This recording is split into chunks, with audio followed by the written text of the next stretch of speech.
السلام علیکم ورحمۃ اللہ وبرکاتہ۔ Welcome back to my channel Islamic teachings academy. تو محترم ناظرین، آج ہم بات کرنے والے ہیں معراج کے بارے میں کہ معراج سبھی کو یہ معلوم ہے کہ آپ صلی اللہ علیہ وسلم کو معراج عطا کی گئی، لیکن آپ صلی اللہ علیہ وسلم کو معراج جیسی نعمت کیوں عطا کی گئی تھی؟ آج ہم اس بارے میں بات کریں گے۔ تو جب عام الحزن کا سال آیا، عام الحزن یعنی وہ سال جس میں حضور علیہ السلام نے اپنے عزیز چچا اور اپنی معزز و محترم اہلیہ حضرت خدیجہ ام المؤمنین خدیجۃ الکبریٰ رضی اللہ تعالی عنہ کو کھو دیا تھا، یعنی وہ اس دنیا سے ظاہری پردہ فرما چکے تھے، اور ان دونوں کے نہ ہونے کی وجہ سے آپ صلی اللہ علیہ وسلم دکھ اور غم میں رہنے لگے تھے، کیونکہ نہ حضرت ام المومنین حضرت خدیجۃ الکبریٰ ساتھ تھی اور نہ ہی عزیز چچا تھے۔ یوں ہی کافرین جب کبھی آپ پر ظلم و ستم کرتے، آپ پر پتھر برساتے یا آپ کے ساتھ برا رویہ اختیار کرتے، آپ کو ستاتے، آپ پر ظلم و ستم ڈھاتے، تو کبھی گھر تشریف لاتے تو حضرت ام المومنین آپ کو دلاسا دیتی، اور کبھی چچا آپ کے غم میں شریک ہوتے اور آپ کے دکھ کو سنتے اور آپ کو دلاسا دیتے، تسلی دیتے۔ لیکن اب یہ دونوں ہی اس دنیا میں موجود نہ تھے، جس کی وجہ سے آپ اپنا غم کسی دوسرے سے شیئر نہیں کر پا رہے تھے، کسی دوسرے سے کہہ نہیں پا رہے تھے، اور یوں ہی غم میں گھٹتے ہی جا رہے تھے۔ تو اللہ رب العزت کو یہ بالکل گوارا نہ ہوا، اللہ کو یہ چیز ناگوار گزری، تو اسی لیے اللہ رب العزت نے حضرت جبرائیل علیہ السلام سے کہا کہ اے جبرائیل، جاؤ اور ہمارے حبیب مکرم محمد مصطفیٰ صلی اللہ علیہ وسلم کو ہمارے پاس لے آؤ۔ تو حضرت جبرائیل علیہ السلام جنت سے ایک سواری جس کا نام براق ہے، اور یہ سواری نور سے منور ہے، تو اس سواری کو لے کر حضرت جبرائیل علیہ السلام کو اللہ نے جانے کا حکم دیا۔ تو اللہ رب العزت کے حکم کے مطابق حضرت جبرائیل علیہ السلام حضور صلی اللہ علیہ وسلم کے یہاں تشریف لے آئے، اور اس وقت حضور علیہ السلام اپنے گھر پر موجود نہ تھے، بلکہ غم اور پریشانی کے عالم میں آپ حضرت ام ہانی رضی اللہ تعالی عنہ کے گھر میں موجود تھے۔ تو جو ہی آپ وہاں پر آرام فرما رہے تھے اور جبرائیل حضرت ام ہانی کے گھر پر تشریف لے آئے، تو دیکھا کہ آپ صلی اللہ علیہ وسلم آرام فرما رہے ہیں۔ تو حضرت جبرائیل علیہ السلام نے آپ کو اٹھانا گوارا نہ کیا، اسی لیے آپ کے پیروں پر اپنے پروں سے سہلایا، جس کی وجہ سے آپ کی نیند بیدار ہو گئی، آپ نیند سے بیدار ہو گئے، اور فرمایا کہ کہو جبرائیل، کیا بات ہے، آج اس طرح سے کیوں آئے ہو؟ تو حضور صلی اللہ علیہ وسلم کے پوچھنے پر حضرت جبرائیل علیہ السلام نے کہا کہ یا رسول اللہ، اللہ نے آپ کو بلایا ہے اور مجھے سواری دے کر بھیجا ہے کہ میں آپ کو لے آؤں۔ تو حضور صلی اللہ علیہ وسلم کو حضرت جبرائیل نے غسل دیا، اور اللہ کی بارگاہ میں جانا تھا، اسی لیے پاک و صاف حالت سے جانے کو پسند کیے۔ تو حضرت جبرائیل نے غسل دیا، پھر آپ کے سینے مبارک کو چاک کیا گیا اور اسے نکالا گیا اور اسے دھویا گیا، پھر حضرت جبرائیل نے آپ کے دل مبارک کو پھر سینے میں ویسے ہی لگا دیا۔ جب حضرت جبرائیل علیہ السلام آپ صلی اللہ علیہ وسلم کے دل مبارک کو جب باہر نکالا، تو آپ نے دیکھا کہ اس میں 2 آنکھ اور 2 کان بھی نظر آئے، یعنی دوسروں کے دل سے، اوروں کے دل سے انوکھا دل نظر آیا انہیں۔ تو حضرت جبرائیل علیہ السلام نے اسے دیکھا، پھر ویسے ہی اسے رکھ دیا، اور جب وضو کرایا، پھر حضور صلی اللہ علیہ وسلم کو براق پر بٹھایا اور اپنے ساتھ لے کر روانہ ہو گئے، اور آپ انہیں سب سے پہلے مسجد اقصیٰ لے گئے، یعنی بیت المقدس جو ہمارا پہلا قبلہ ہے۔ وہاں پر حضور علیہ السلام کو لے گئے، اور اللہ نے تمام انبیاء کو، یعنی بیت المقدس کے راستے میں جتنے بھی انبیاء کی مزار مبارکہ موجود تھی، سب کو حکم دے دیا تھا کہ مزار مبارک میں میرے حبیب مکرم یہاں سے گزرنے والے ہیں، اپنی اپنی مزار میں کھڑے ہو کر میرے حبیب پاک پر صلاۃ السلام کہنا۔ تو بالخصوص حضرت موسیٰ علیہ السلام سے یہ کہا گیا تھا۔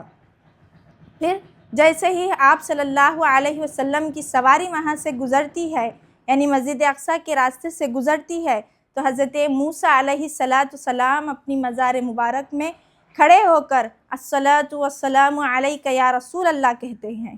پھر جیسے ہی مسجد اقصیٰ پہنچے تو وہاں پر ایک جگہ موجود ہے جہاں پر تمام انبیاء اپنی سواریاں باندھ دیتے تھے، تو وہاں پر حضرت جبرائیل نے حضور علیہ السلام کی سواری کو باندھا۔ پھر وہاں سے مسجد اقصیٰ تشریف لے گئے، اور مسجد اقصیٰ میں جا کر حضور صلی اللہ علیہ وسلم نے 2 رکعت نفل ادا کی، اور تمام انبیاء کو بھی نماز پڑھائی۔ جیسے ہی یہ معاملہ ختم ہوا، نماز سے فارغ ہوئے، تو پھر حضرت جبرائیل علیہ السلام آپ کو لے کر دنیاوی آسمان پر تشریف لے گئے۔ جیسے ہی پہلے آسمان پر تشریف لے گئے تو کھٹکھٹایا، تو آسمان کھٹکھٹایا، اور اللہ رب العزت نے حضرت جبرائیل علیہ السلام کو اسی لیے آپ کے ساتھ براق دے کر اسی لیے بھیجا تھا تاکہ میرے حبیب کو یہ تکلیف نہ ہو کہ وہ آئیں اور آسمان کو کھٹکھٹائیں۔ اللہ کو یہاں تک بھی گوارا نہ تھا، اسی لیے حضرت جبرائیل کو اس کام کے لیے بھیجا۔ تو جبرائیل نے جب پہلے آسمان پر دستک دی تو حضرت آدم علیہ السلام نے وہاں پر حضور علیہ السلام کا استقبال کیا اور ان کے لیے مرحبا کہا۔ پھر حضرت جبرائیل نے پہلے آسمان کی سیر کرائی، پھر پہلے آسمان کی سیر ختم ہوتے ہی دوسرے آسمان پر تشریف لے گئے۔ جیسے ہی دوسرے آسمان پر تشریف لے جانا تھا تو وہاں پر دوسرے آسمان پر حضرت عیسیٰ اور یحییٰ علیہ السلام آپ مرحبا کہنے لگے اور آپ کا استقبال کیا۔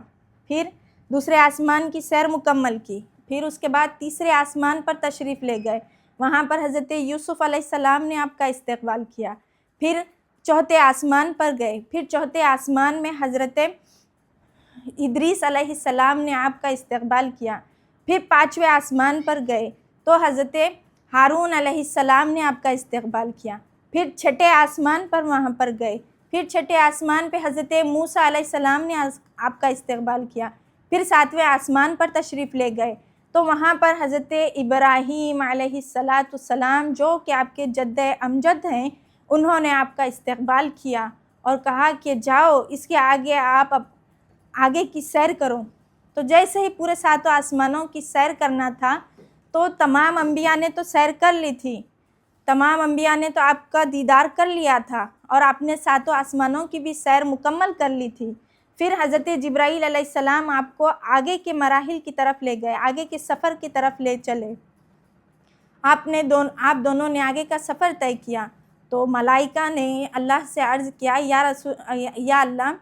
تمام انبیاء نے تو حضور علیہ السلام کا دیدار کر لیا، ہمیں بھی ان کے دیدار سے مشرف ہونا ہے، ہمیں بھی ان کا دیدار کرنا ہے۔ تو فرشتوں کی اس خواہش پر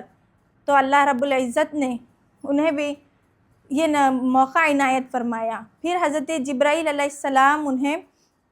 سدرۃ المنتہا پر لے گئے، جہاں پر سب فرشتوں کو اللہ نے آنے کا حکم دیا تھا۔ تو اللہ کے حکم کے مطابق تمام فرشتے، یعنی تمام آسمانوں اور زمین کے فرشتے اس دن وہاں پر جمع ہو گئے تھے اور حضور علیہ السلام کی زیارت سے مشرف ہوئے، ان کی زیارت نصیب ہوئی انہیں۔ پھر جیسے ہی ان کی زیارت کرنا تھا، انبیاء نے بھی آپ کی زیارت کی اور تمام ملائکہ نے بھی آپ کی زیارت کی۔ پھر اس کے بعد حضور علیہ السلام کو حضرت جبرائیل علیہ السلام عرش معلیٰ کی طرف لے گئے اور عرش معلیٰ پر آپ کو چھوڑ دیا اور کہا کہ یا رسول اللہ، اب جبرائیل یہاں سے نہیں جا سکتا، کیونکہ جبرائیل کا نور اللہ رب العزت کے نور کے پردے کے بھی برابر تاب نہیں لا سکتا، اس کو ہرگز سامنا نہیں کر سکتا۔ لہٰذا آپ ہی واحد ذات ہیں جو اس کے آگے جا سکتی ہے، تو لہٰذا اب میں آپ کو یہاں سے رخصت کرتا ہوں۔ تو آپ صلی اللہ علیہ وسلم کو وہاں پر رخصت کیا اور حضرت جبرائیل وہاں سے واپس ہو گئے۔ تو جیسے ہی آپ کو وہاں پر رخصت کرنا تھا، آپ آگے بڑھتے گئے یہاں تک کہ آپ عرش معلیٰ سے آگے بڑھ کر قاب قوسین کے مقام پر پہنچ گئے۔ قاب قوسین وہ مقام جہاں پر اللہ رب العزت اپنے حبیب مکرم کا انتظار کر رہے تھے۔ تو قاب قوسین میں جب حضور علیہ السلام پہنچے تو اللہ نے کہا کہ رکیے اے حبیب، ہم آپ کا استقبال صلاۃ السلام کے ساتھ کرتے ہیں۔ تو خود اللہ نے حضور علیہ السلام کا استقبال ان الفاظ سے کیا کہ السلام علیک یا ایھا النبی، کہ خود اللہ نے بھی آپ کا استقبال کیا اور حضور علیہ السلام کی بارگاہ میں سلام پیش کیا۔ تو جیسے ہی سلام پیش کرنا تھا، پھر حضور علیہ السلام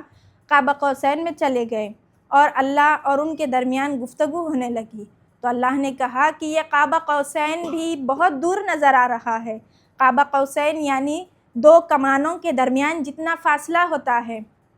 کمان اس طرح کی ہوتی ہے تو دونوں کے درمیان جتنا فاصلہ ہوتا ہے، اللہ اور اس کے رسول کے درمیان اتنا ہی فاصلہ تھا۔ تو یہ فاصلہ بھی اللہ کو گوارا نہ ہوا، تو اللہ نے کہا کہ اے حبیب، جب ہم نے آپ کو اتنا قریب بلایا ہے تو اتنا قریب بلا کر ہم اتنی دور سے گفتگو کیوں کریں؟ تو پھر کہا کہ قاب قوسین او ادنا، پھر کہا کہ اور اس سے بھی قریب ہو جائیے، یعنی قاب قوسین سے بھی زیادہ قریب اللہ اور اس کے رسول صلی اللہ علیہ وسلم بیٹھ کر آمنے سامنے، اللہ نے اپنے تمام پردے ہٹا دیے اور آمنے سامنے بیٹھ کر گفتگو ہونے لگی۔ آپ تمام غم بھول گئے، جیسے ہی اللہ کا دیدار نصیب ہوا آپ تمام غم بھول گئے، دکھ بھول گئے اور اللہ کو ایسے تکتے رہے جیسے کہ آپ پوری دنیا بھول گئے ہیں۔ جیسے ہی یہ لذت آپ کو ملنے لگی اور جانے کا وقت قریب ہوا تو حضور علیہ السلام نے ارشاد فرمایا کہ اے اللہ، تو نے تو مجھے اس عظیم نعمت سے نوازا ہے، جب میں یہ واقعہ اپنی امت سے کہوں گا، یہ معراج کا تمام واقعہ اپنی امت سے بتاؤں گا، امت کے سامنے عرض کروں گا، تو پھر میری امت بھی اس کی لذت سے جب یہ واقعہ سنے گی اور اس کی لذت محسوس کرے گی تو وہ بھی مجھ سے اس کے عوض میں کچھ چاہے گی، اور مجھے دینے کے لیے میں کیا دوں گا؟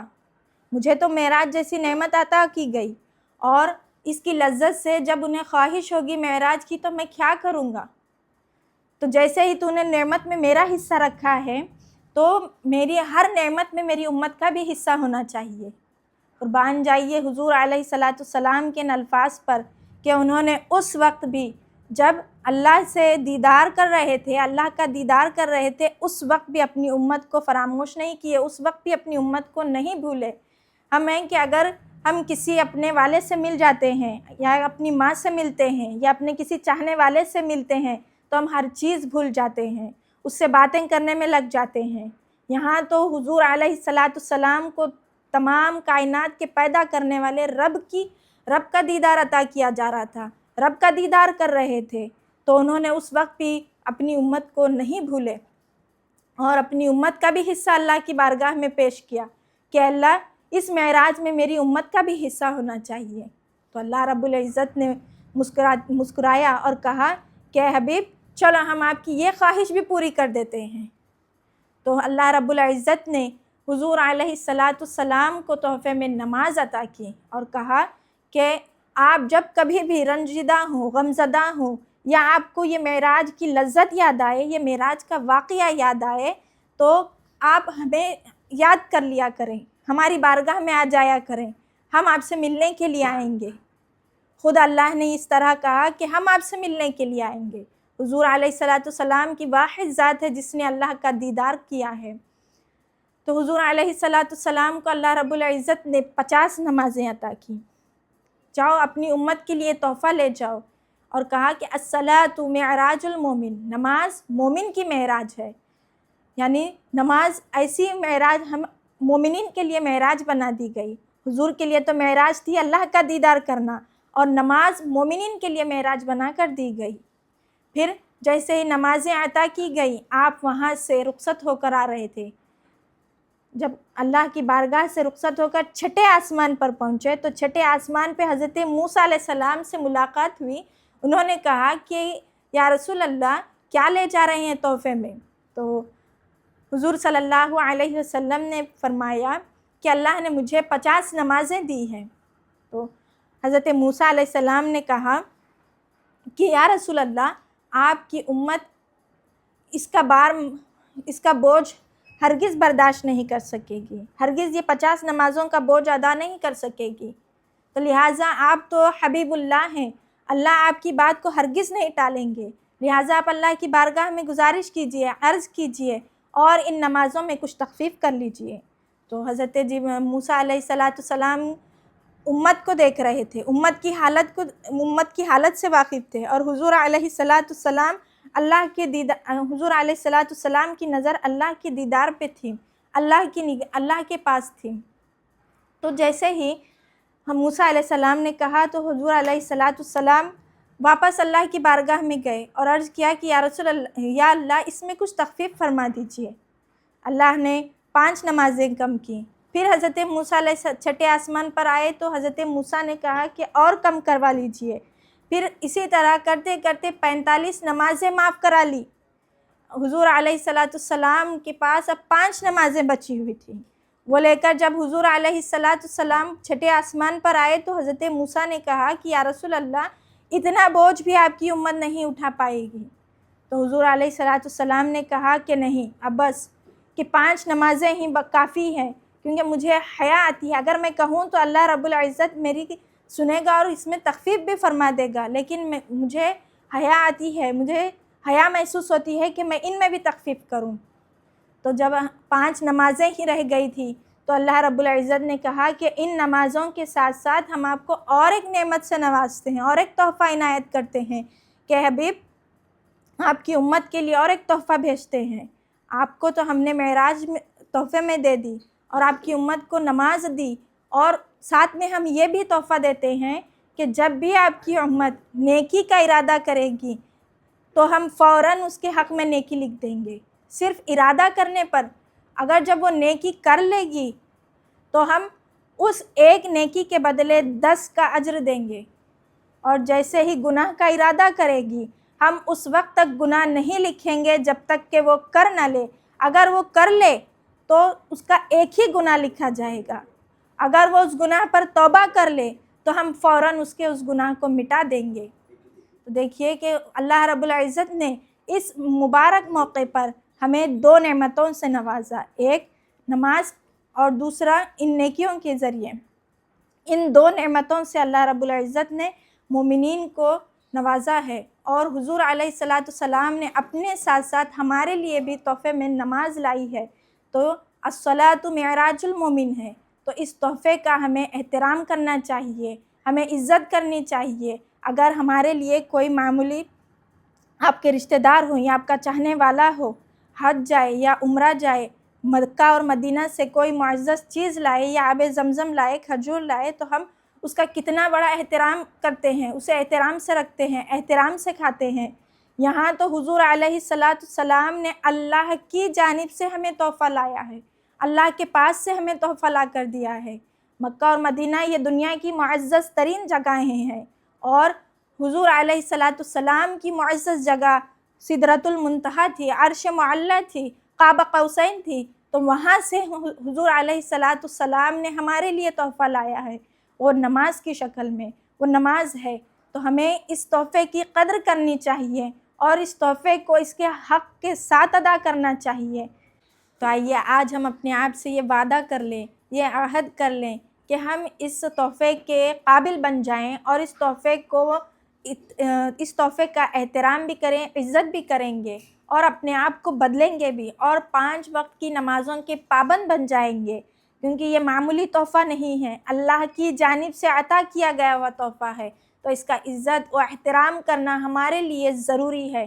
تو اور آخر میں آپ کو بات بتاتی چلوں کہ جب حضور علیہ السلام کو یہ 5 نمازیں اللہ نے دی تو اس وقت اللہ نے کہا کہ اے محبوب میں اپنی بات پر رہتا ہوں، یعنی میں نے 50 نمازیں دی تھی اور یہ 5 ہو گئی ہیں، تو جو بھی امت میں آپ کی 5 نمازوں کا پابند ہو جائے گا، 5 نمازیں ادا کرے گا، اسے میں 50 کا ثواب عطا کروں گا۔ دیکھیے اللہ نے ہمیں ثواب ہی ثواب حاصل کرنے کا ذریعہ بنایا ہے، اور نماز ہمارے لیے معراج ہے، اور آج اس معراج والی رات میں کثرت سے نمازیں پڑھیں اور حضور علیہ الصلاۃ والسلام پر کثرت سے درود پاک بھیجیں۔ مع السلام۔